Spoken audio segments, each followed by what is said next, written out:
Judges chapter 3. Now these are the nations that the Lord left to test all those in Israel who had no experience of any war in Canaan. It was only that successive generations of Israelites might know war, to teach those who had no experience of it before. The 5 lords of the Philistines, and all the Canaanites, and the Sidonians, and the Hivites who lived on Mount Lebanon, from Mount Baal Hermon as far as Lebo Hamath.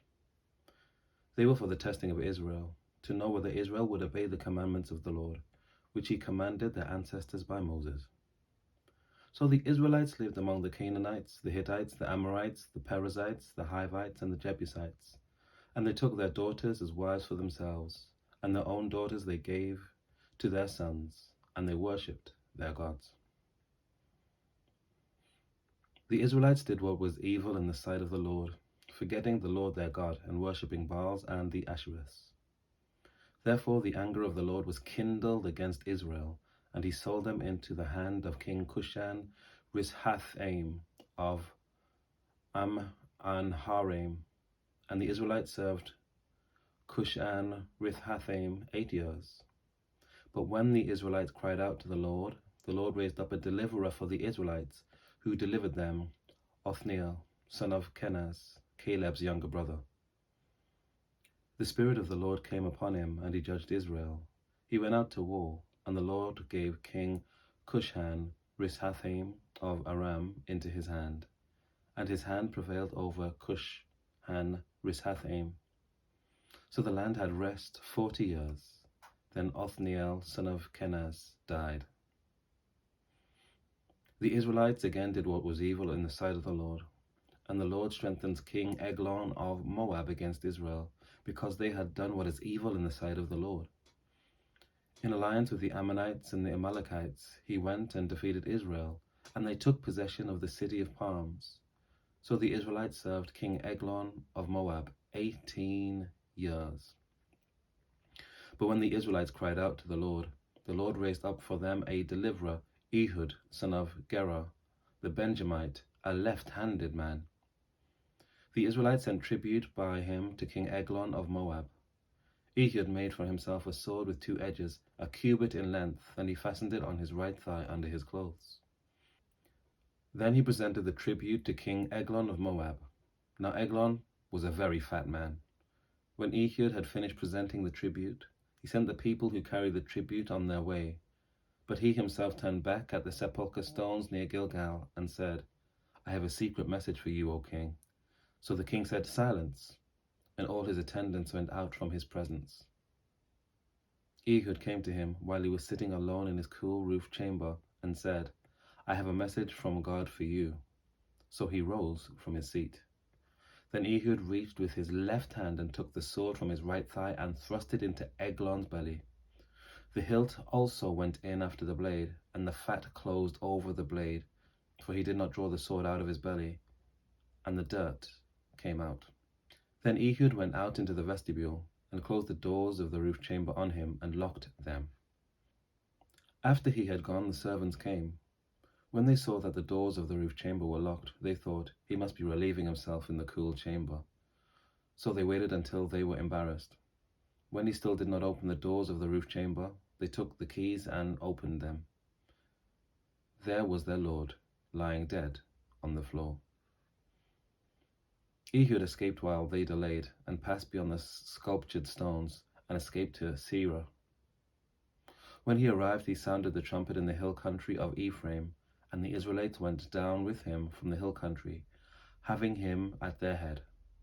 He said to them, "Follow me, for the Lord has given your enemies, the Moabites, into your hand." So they went down after him, and seized the fords of the Jordan against the Moabites, and allowed no one to cross over. At that time they killed about 10,000 of the Moabites, all strong, able-bodied men. No one escaped. So Moab was subdued that day under the hand of Israel, and the land had rest 80 years. After him came Shamgar, son of Anath, who killed 600 of the Philistines with an ox goad. He too delivered Israel. Judges chapter 4. The Israelites again did what was evil in the sight of the Lord after Ehud died. So the Lord sold them into the hand of King Jabin of Canaan, who reigned in Hazor. The commander of his army was Sisera, who lived in Harosheth ha-Goim. Then the Israelites cried out to the Lord for help, for he had 900 chariots of iron, and had oppressed the Israelites cruelly 20 years. At that time, Deborah, a prophetess, wife of Lapidoth, was judging Israel. She used to sit under the palm of Deborah between Ramah and Bethel in the hill country of Ephraim, and the Israelites came up to her for judgment.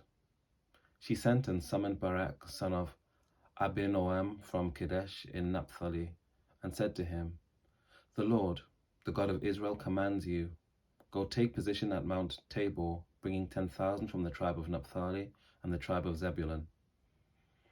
I will draw out Sisera, the general of Jabin's army, to meet you by the Wadi Kishon, with his chariots and his troops, and I will give him into your hand." Barak said to her, "If you will go with me, I will go, but if you will not go with me, I will not go." And she said, "I will surely go with you. Nevertheless, the road on which you are going will not lead to your glory, for the Lord will sell Sisera into the hand of a woman." Then Deborah got up and went with Barak to Kadesh. Barak summoned Zebulun and Naphtali to Kadesh, and 10,000 warriors went up behind him, and Deborah went up with him. Now Heber the Kenite had separated from the other Kenites, that is, the descendants of Hobab, the father-in-law of Moses, and had encamped far away as Elon Bezanaim, which is near Kadesh. When Sisera was told that Barak, son of Abinoam, had gone up to Mount Tabor, Sisera called out all his chariots, 900 chariots of iron, and all the troops who were with him from Harosheth ha-Goim to the Wadi Kishon. Then Deborah said to Barak, "Up, for this is the day on which the Lord has given Sisera into your hand. The Lord is indeed going out before you." So Barak went down from Mount Tabor with 10,000 warriors following him. And the Lord threw Sisera and all his chariots and all his army into panic before Barak.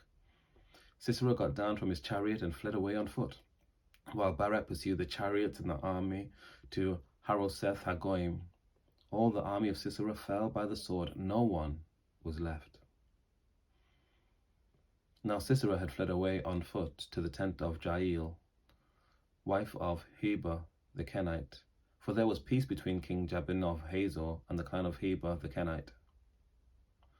Jael came out to meet Sisera and said to him, "Turn aside, my lord, turn aside to me, have no fear." So he turned aside to her into the tent, and she covered him with a rug. Then he said to her, "Please give me a little water to drink, for I am thirsty." So she opened a skin of milk and gave him a drink and covered him. He said to her, "Stand at the entrance of the tent, and if anyone comes and asks you, 'Is anyone here?' say, 'No.'" But Jael, wife of Heber, took a tent peg and took a hammer in her hand and went softly to him and drove the peg into his temple until it went down into the ground. He was lying fast asleep from weariness, and he died. Then Barak came in pursuit of Sisera. Jael went out to meet him and said to him, "Come, I will show you the man whom you are seeking." So he went into her tent, and there was Sisera lying dead, with a tent peg in his temple. So on that day God subdued King Jabin of Canaan before the Israelites. Then the hand of the Israelites bore harder and harder on King Jabin of Canaan until they destroyed King Jabin of Canaan. Judges chapter 5.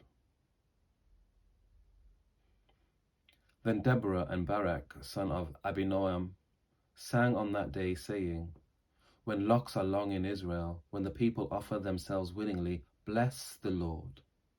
Hear, O kings, give ear, O princes, to the Lord I will sing. I will make melody to the Lord, the God of Israel. Lord, when you went out from Seir, When you marched from the region of Edom, the earth trembled and the heavens poured, the clouds indeed poured water. The mountains quaked before the Lord, the one of Sinai, before the Lord, the God of Israel. In the days of Shamgar, son of Anath, in the days of Jael, caravans ceased and travelers kept to the byways. The peasantry prospered in Israel. They grew fat on plunder, because you arose, Deborah, arose as a mother in Israel. When new gods were chosen, then war was in the gates. Was shield or spear to be seen among 40,000 in Israel? My heart goes out to the commanders of Israel, who offered themselves willingly among the people. Bless the Lord. Tell of it, you who ride on white donkeys, you who sit on rich carpets, and you who walk by the way. To the sound of musicians at the watering places, there they repeat the triumphs of the Lord, the triumphs of his peasantry in Israel. Then down to the gates march the people of the Lord. Awake, awake, Deborah, awake, awake, utter a song. Arise, Barak, lead away your captives, O son of Abinoam. Then down marched the remnant of the noble, the people of the Lord marched down for him against the mighty. From Ephraim they set out into the valley, following you, Benjamin, with your kin. From Machir marched down the commanders, and from Zebulun those who bear the marshal's staff. The chiefs of Issachar came with Deborah, and Issachar's faithful to Barak. Into the valleys they rushed out at his heels. Among the clans of Reuben there were great searchings of heart. Why did you tarry among the sheepfolds to hear the piping for the flocks? Among the clans of Reuben there were great searchings of heart. Gilead stayed beyond the Jordan, and Dan, why did he abide with the ships?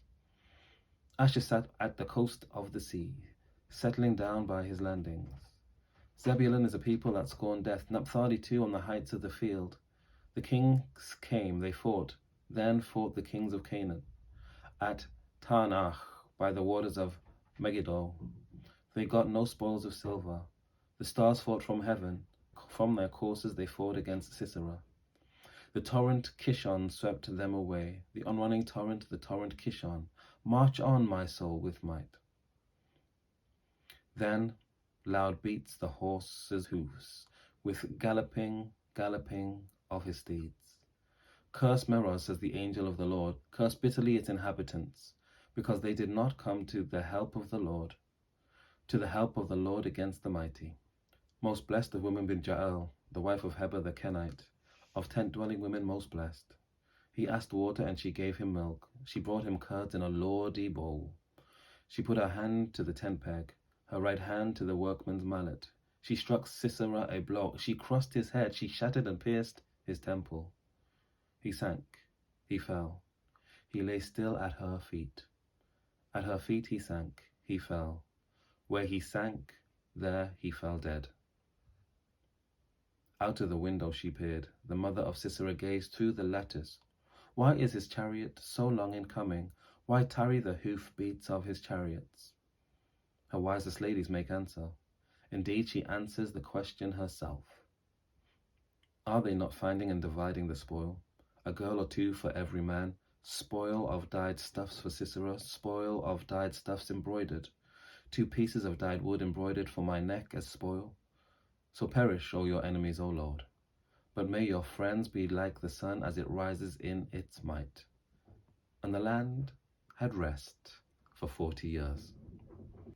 Take care. God bless. I'll see you next time.